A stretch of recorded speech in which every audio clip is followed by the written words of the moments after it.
lo que llamamos calor, que se ha puesto en juego como consecuencia de una diferencia de temperatura. Veamos ahora, supongamos que tenemos 3 latas de gaseosa. Entonces tenemos a 25, a 15, a fresca, a 5. El ambiente a 25. Entonces, ¿qué va a pasar con esta lata? Nada. No va a intercambiar ninguna energía con el entorno. Está en equilibrio con el entorno. No hay fuerza impulsora. ¿Con esta? Bien. En este caso, el calor siempre va desde la mayor a la menor. Entonces va a ingresar energía en forma de calor. ¿Hasta cuándo? ¿Hasta siempre? Hasta que alcance los 25 grados, que está en equilibrio con el entorno. En este caso es similar, ¿no es cierto? Solo que hay un mayor gradiente o una mayor fuerza impulsora con respecto al entorno. Entonces, calor para nosotros es energía, pero es energía que tiene que ver con una transferencia de calor entre el sistema y otro sistema, o entre el sistema y los alrededores. Y la causa de ese flujo de energía es la diferencia de temperatura. Otra cosa importante, ¿no es cierto? Nosotros decíamos, la papa caliente va a intercambiar, va a ceder calor al ambiente que está más frío.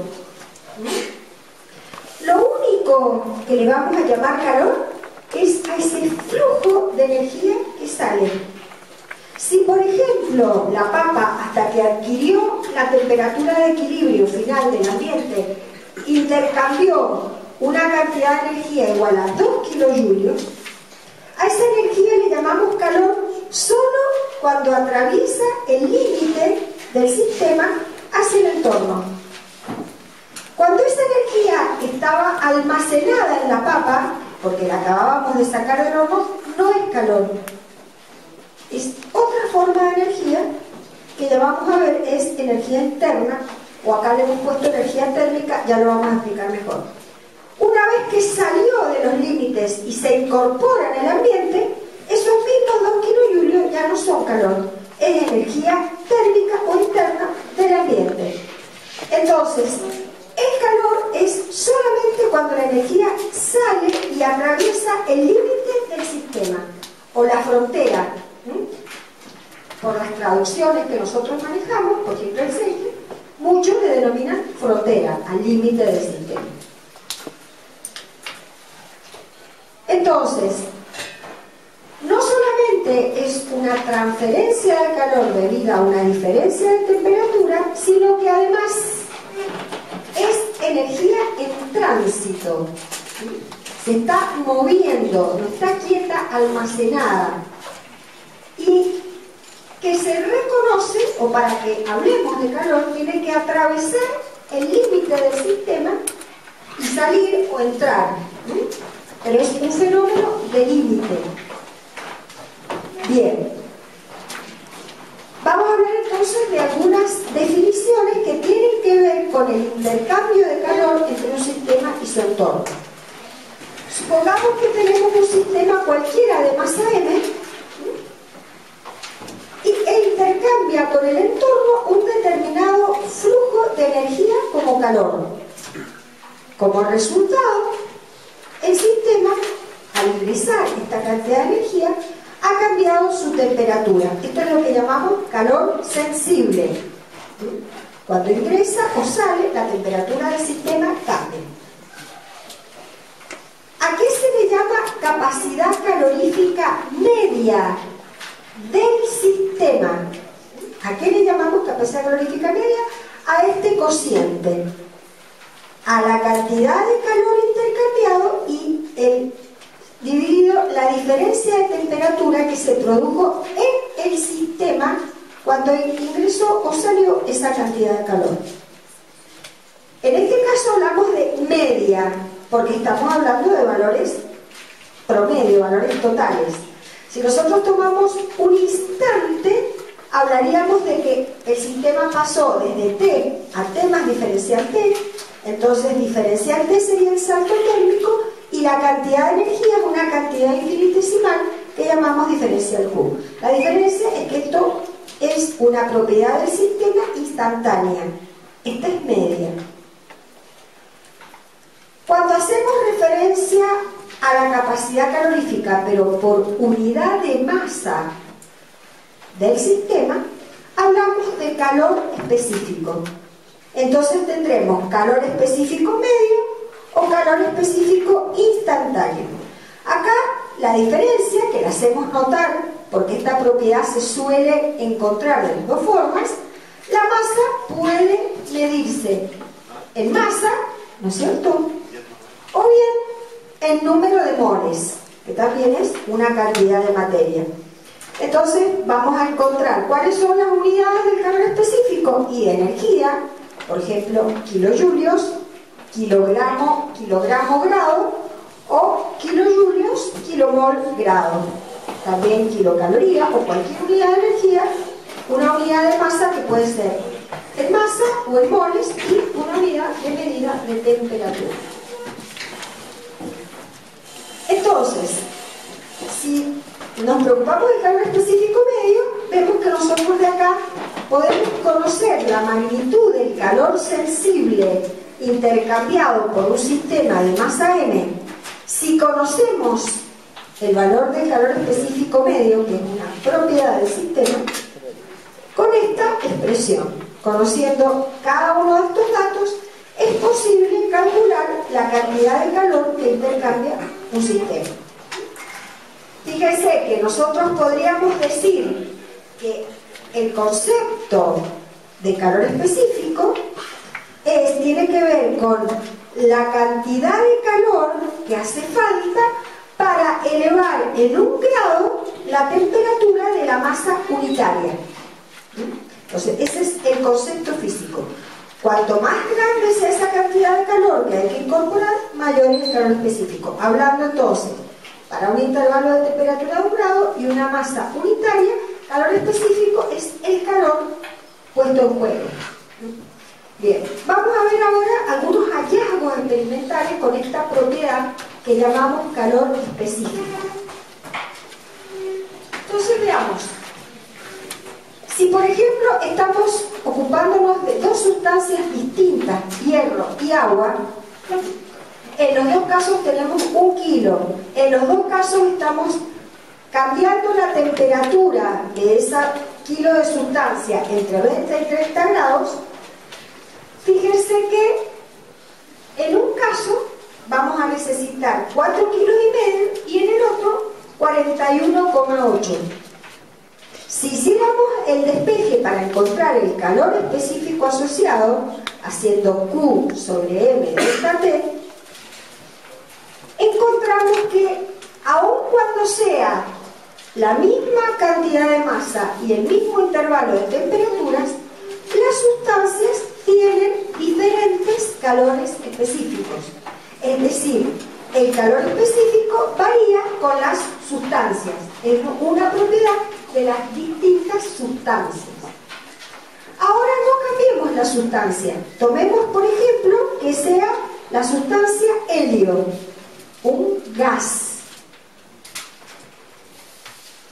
1 kilo, 1 grado de salto térmico, pero en un caso, el helio, el kilo de helio lo tenemos en un recipiente rígido, entonces decimos se transformó o se calentó a volumen constante, y en otro caso, por ejemplo, en un dispositivo cilindro-émbolo que tiene sobre la pared móvil del émbolo una pesa o la atmósfera, entonces cuando va ingresando calor, la presión es constante. Entonces, si ese salto térmico se produce a volumen constante, hicieron falta, hay que agregar 3,12 kilojulios. En cambio, si es a presión constante, hay que agregar 5,19. ¿Qué es lo que vemos entonces? Que los calores específicos no solo dependen de las sustancias, también depende del tipo de transformación que sufre el sistema que se está calentando o enfriando. Otro hallazgo experimental, supongamos que tenemos aire, en los dos casos lo calentamos en un recipiente rígido a volumen constante, pero en un caso ese grado de temperatura de calentamiento es entre 300 y 301 o entre 1000 y 1001. Observamos de nuevo que el calor específico es diferente. Es decir, depende entonces de la sustancia, de la transformación y de la temperatura. Estos son hallazgos experimentales. Así se comportan las sustancias.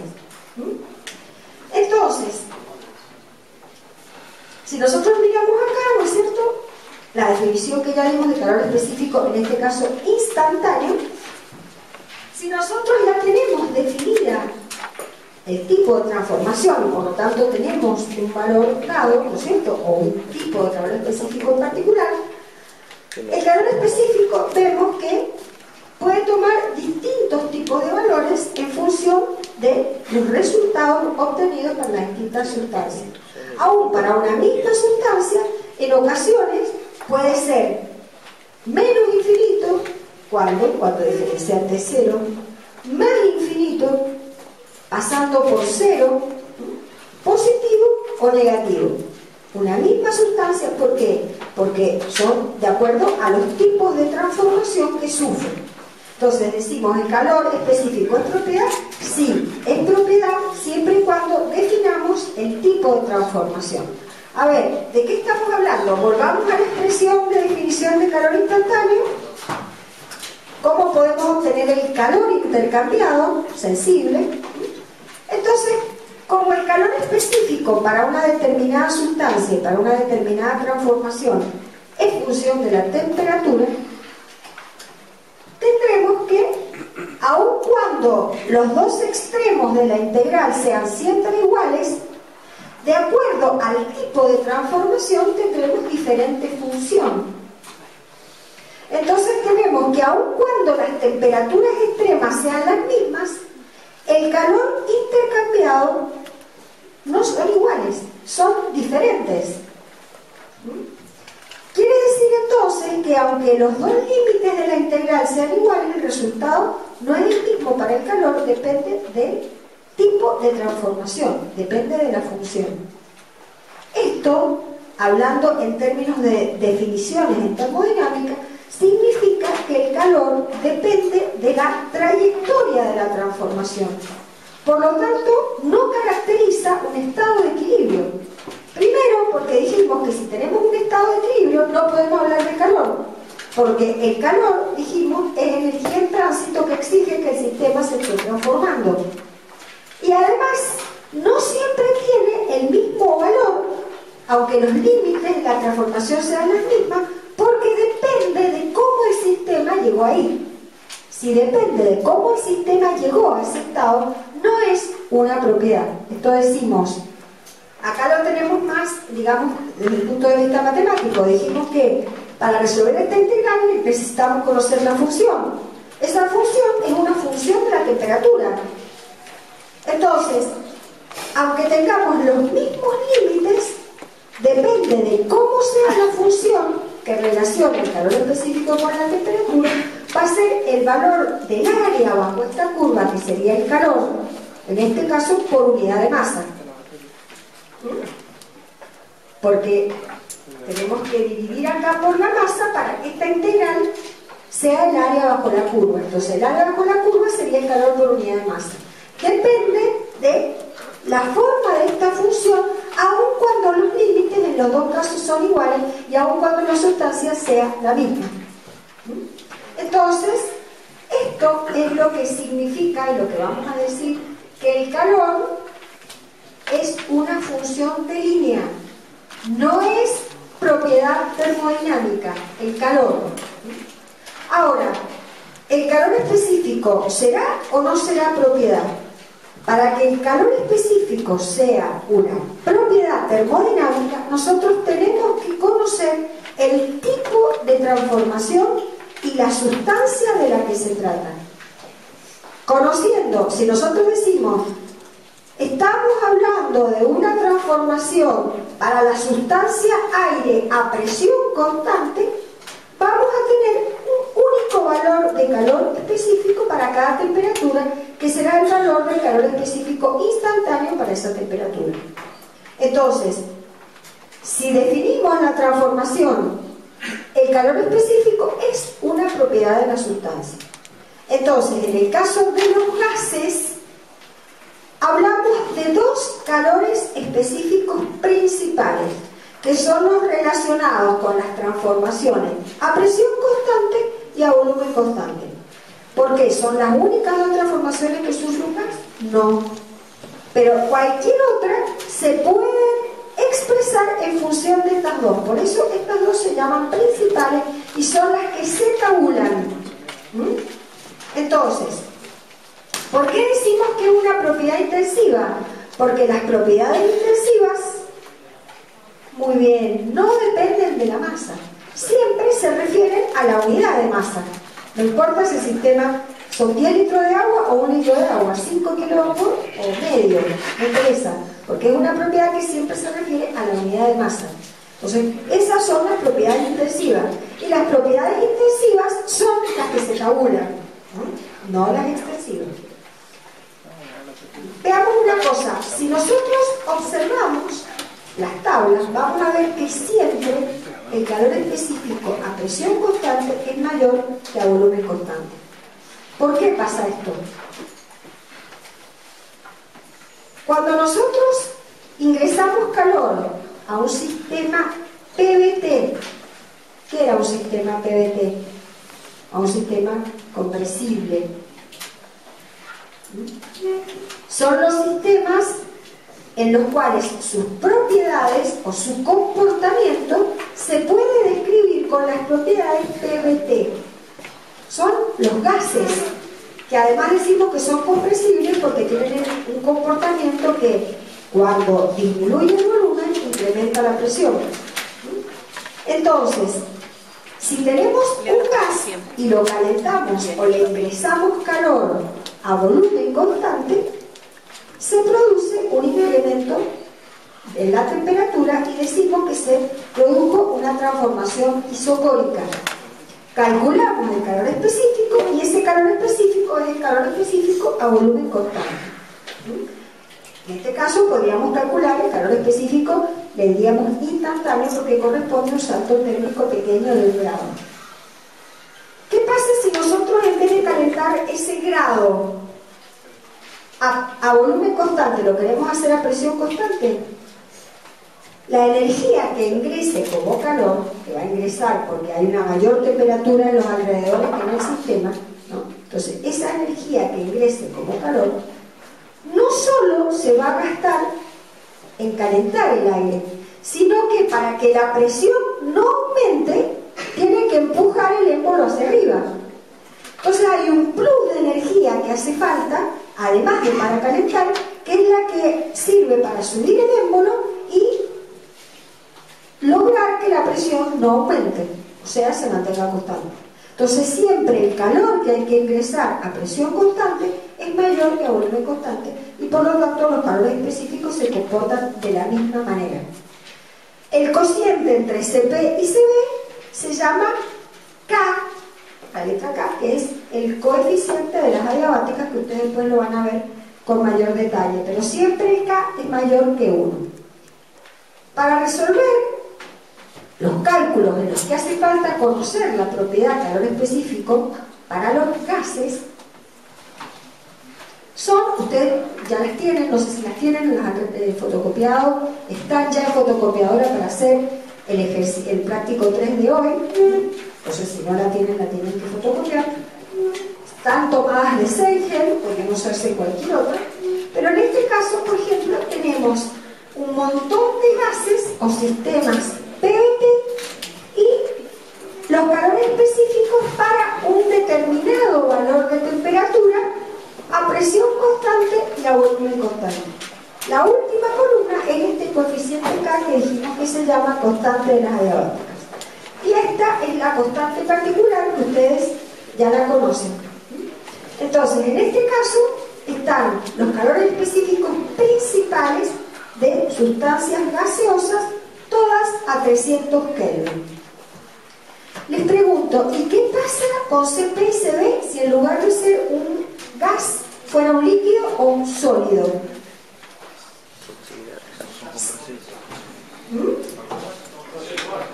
Son incompresibles, quiere decir que no hay mayor diferencia entre calentar a presión constante o volumen constante un líquido o un sólido, porque no tienden a expandirse cuando se calientan. Entonces, en líquidos y sólidos no hablamos de calor específico a presión constante o volumen constante, porque son prácticamente coincidentes. Vamos a hablar solamente de calor específico. La semana que viene ustedes van a hacer el laboratorio, los alumnos regulares, los alumnos que están recursando ya lo hicieron cuando cursaron por primera vez, una práctica de laboratorio donde vamos a calcular los calores específicos, pero de sustancias sólidas, de metales. Entonces, si bien decimos calor específico a presión constante, es lo mismo a presión constante o volumen constante. En los gases no, tenemos CP y tenemos CB. Si no se transforman a P constante o a B constante, hay expresiones de cálculo para cualquier otra transformación en función de estas dos. Después tienen otra tabla en la que ya tenemos para cada sustancia los valores de CP y CB a distintas temperaturas. En la anterior todas estaban a 300, en esta están a distintas temperaturas. Entonces serían calores específicos instantáneos. Lo único que solo hay 6 gases que tienen este grado de detalle en la información. Y por último, la otra tabla que tenemos es la que ya da la relación funcional entre el calor específico a presión constante y la temperatura. Entonces, fíjense que son funciones polinómicas y lo que pasa es que los calores específicos en general de los gases aumentan cuando aumenta la temperatura. ¿Qué precaución hay que tener? Que esta correlación que tiene para cada gas determinados valores de los coeficientes sirve cuando T se expresa en grados Kelvin. Y además está expresada por unidad de kilomoles y no por unidad de masa. Entonces ustedes tendrán que saber convertir. Acá, por ejemplo, están graficadas las variaciones de los calores específicos a presión constante para una serie de gases. Y fíjense cómo los gases que tienen moléculas poliatómicas presentan un incremento en el valor del calor específico cuando la temperatura aumenta. Sobre todo, el incremento es mayor cuando las moléculas son complejas. Solo se muestran constantes cuando se trata de gases monoatómicos, que no son, digamos, los más utilizados o considerados en nuestra materia. Entonces, fíjense que tenemos, de acuerdo a la observación, relaciones funcionales diferentes. Pero lo que es cierto es que nosotros vamos a aprender a manejar en la resolución del ejercicio es que si los intervalos de temperatura son pequeños, podemos considerar que la variación fuera lineal. Estamos hablando de 100, 200 grados. Quiere decir entonces que si tenemos el calor específico a 100 y a 300, podemos considerar que la variación es lineal y hacer una interpolación lineal sin cometer mucho error para conocer el calor específico a una temperatura intermedia. Bien.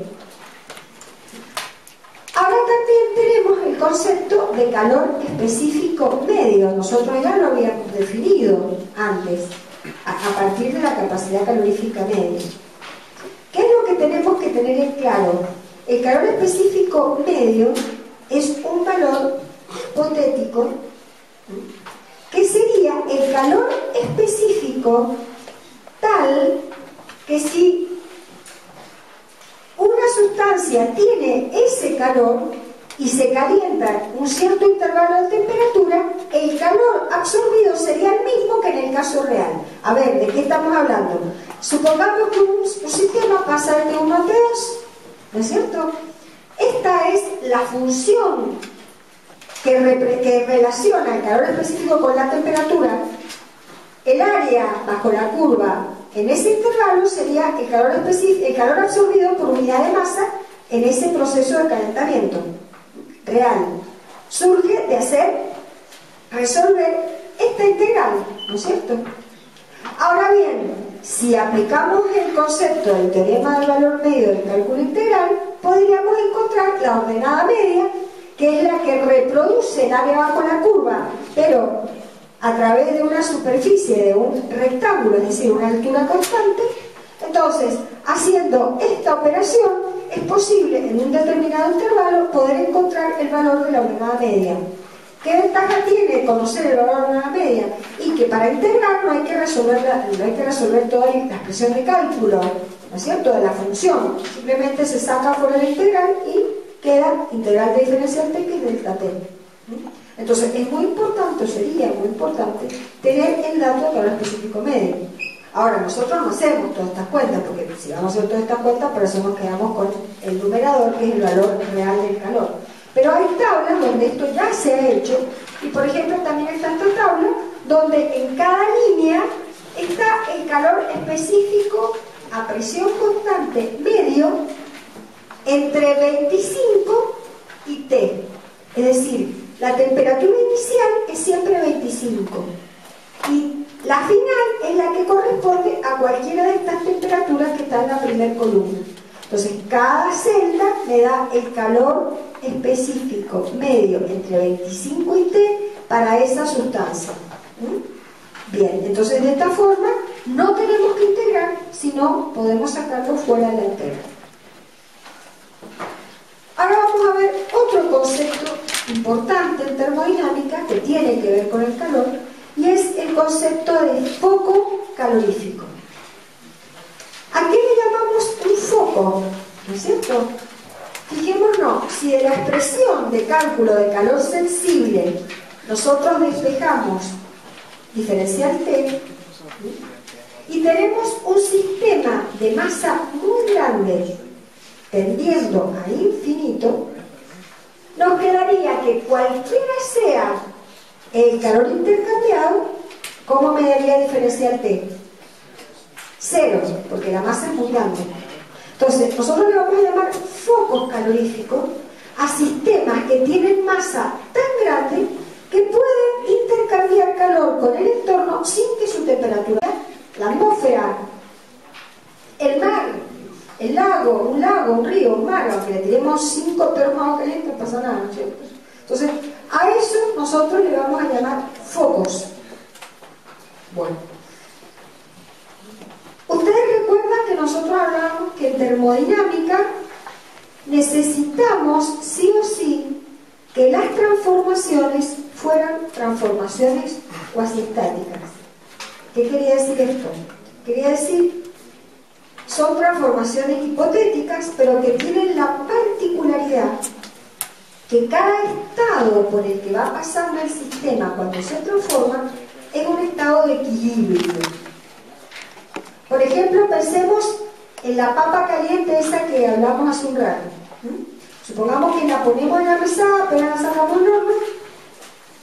Si apenas la sacamos del horno, pudiéramos medir la temperatura en el interior, en cualquier punto de la papa, incluso la cáscara, apenas la sacamos, encontraríamos que todos los puntos tendrían la misma temperatura. Por ejemplo, 120 grados. Entonces decimos, está en un estado de equilibrio porque su propiedad es uniforme en todos los puntos internos, incluso el límite del sistema. Eso es un estado de equilibrio. Apenas empieza a ceder calor al entorno, supongamos que a los 5 minutos volviéramos a medir la temperatura de la papa, tendríamos una temperatura homogénea en toda la papa. Seguramente va a estar más frío ¿dónde? La cáscara que el interior. Entonces, en ese momento, si nosotros queremos decir cuál es la temperatura de la papa, no tenemos una temperatura uniforme. Entonces, no está allí en un estado de equilibrio. Si nosotros quisiéramos graficar el calor específico de la papa a esa temperatura, por ejemplo 125 grados cuando se estaba enfriando, no vamos a tener un solo punto, porque si el punto de la cáscara va a estar a lo mejor a 125, pero si es del centro de la papa, va a tener 129, no va a tener el mismo valor. Entonces, no tenemos un único estado que representa todo el sistema, las propiedades de todo el sistema. Eso es un estado de no equilibrio. Nosotros no podemos estudiar esas transformaciones porque son complejas, y más, no podemos conocer la trayectoria de la transformación. Entonces necesitamos trabajar con transformaciones en equilibrio. ¿Qué quiere decir? Nosotros tendríamos que, si queremos que la papa se vaya enfriando siempre en equilibrio, tendríamos que sumergirla, por ejemplo, en un líquido que no sería agua, podría ser vapor, por ejemplo, a 119 grados. La dejamos un ratito ahí. Cuando toda la papa está a 119 grados, recién la ponemos en otra que esté a 118 y a 117. Cosa que el enfriamiento se va produciendo lentamente y en cada estado por el que va pasando hasta llegar a la temperatura ambiente es un estado de equilibrio.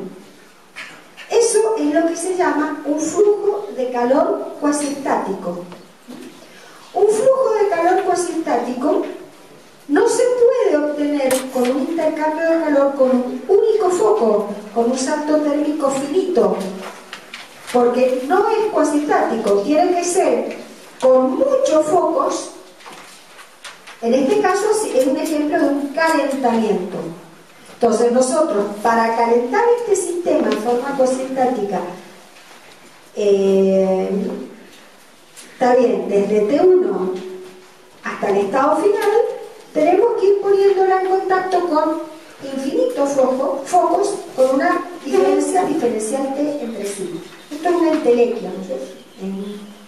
Pero es una hipótesis necesaria para poder simplificar las expresiones de cálculo.